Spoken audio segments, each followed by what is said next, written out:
if you take time to visit with people, and I mean really visit with them, not just sort of say, hey, how are you? And then they respond fine and that's it. But if you actually sit down and talk to people, it doesn't take you long to find out that most people are worried about something.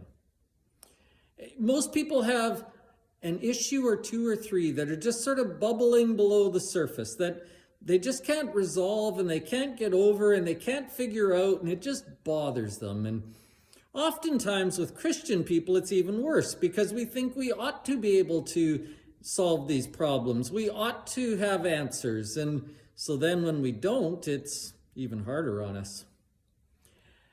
I think there are answers for Christian people. I think Jesus came to tell us some things that we need to hear. It's just that we've heard them incorrectly. One of those places is found in John chapter 15, where Jesus talks about himself being the vine and us being the branches. And I think we've looked at that in the wrong way so often that it's hard to see it in the right way. But I'm going to give you a different way to see it this week. And I think it's the correct way simply for this one reason. It's really helped me to see it in a new way. I have used the things I'm going to teach. In fact, I've used them this week and they have actually helped me a great deal. We're going to look at John chapter 15, verses 1 through 8. And the sermon is going to be called Read, Pray, and Do.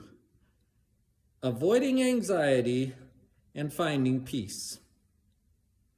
If you need some peace in your life, if you need some joy in your life, if you know someone who needs peace and joy in their life, Jesus has something to say to us. If we hear it correctly, we can find those things. We're going to try and hear them on Sunday morning.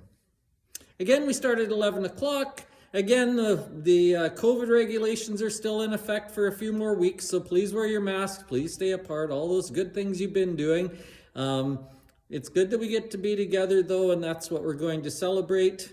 The pews are empty right now, but we're hoping that they're full on Sunday.